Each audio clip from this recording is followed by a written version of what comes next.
It appears the next level of engagement by the IDF and the Israeli Defense Forces is going to commence in less than 12 hours. That is because they put out a warning to Gazans who live north of what's called Wadi Gaza, which is a river area, is what that term means, Wadi in Arabic.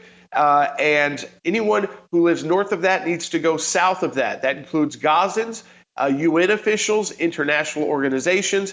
So they have limited, again, and said, which they don't have to do under international law, but they are really protecting themselves, Dad, under any kind of condemnation under international law. Of course, they still will be condemned. So they are setting up the appropriate legal mechanisms under the rules of international armed conflict of warning civilians to flee an area. And they will do it in multiple different ways over the next 12 hours. Now, as you said, Jordan, it does not, in fact, mean that there's going to be a ground invasion tomorrow. There are about 100,000 troops amassed on the Gaza border. I think the number for an invasion to be effective, based on our work at the International Criminal Court for Israel and Operation Cast Lead, is probably closer to 200,000. That's going to probably take the rest of this weekend. We don't know that, but that appears to be where it's going. Basically, that was a communication to their enemy that this is likely where we are going to target. I mean, most countries, unlike maybe the United States and Israel, that drop those kind of leaflets for civilians, that give them plenty of time to leave and tell them even where to go to be away from the most intense fighting. But we know that Hamas may not let those people leave. And so Israel can do everything it can under international law to comply. But if Hamas uses those individuals as human shields and Israel goes in, Israel hasn't committed the war crime.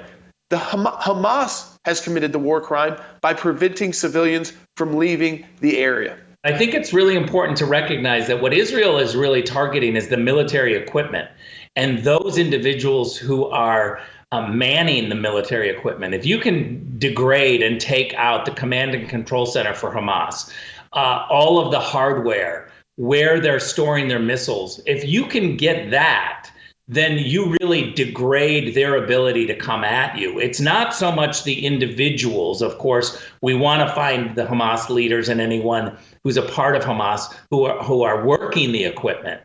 But to make a call to say, please leave, you're telling the people who may not know or understand the situation in full to get out, because we're coming after the hardware and those individuals who are manning the hardware. That is really an important distinction. When you engage in urban warfare, let me tell you something. You are engaging in a very difficult task, because between booby traps and close quarters and snipers, it is a very dangerous operation. It's one thing to hit targets from the air. It's quite another when you've got boots literally on the ground. A close friend of mine is the Speaker of the Knesset, Amir Ohana, and Amir tells me that this is going to take a while and that people are afraid, but they're courageous. When you look at this, the scope of what's about to take place, and frankly, what is taking place, you have right now, and I think there's no way to sugarcoat this, the largest military incursion in the Middle East in our lifetime. This is going to be bigger than the 48 War of Independence. This is going to be bigger than the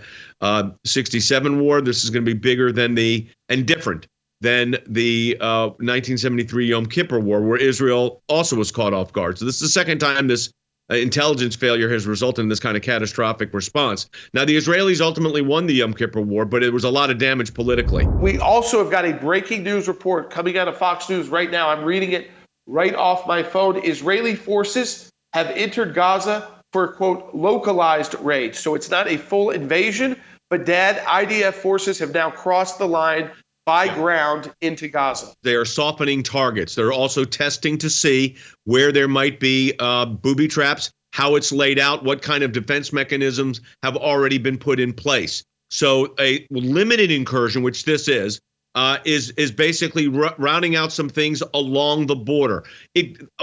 Gaza's not big. It's 25 miles long and about 6 miles wide, 10 miles wide maybe.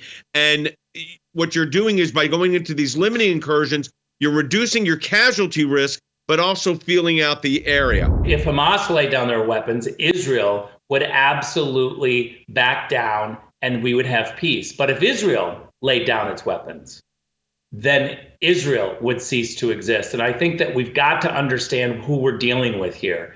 Hamas is a terrorist organization. We need to be very clear-eyed about that, and they need to be wiped out. So you're looking at, in any event, a major incursion into Gaza is what it looks like.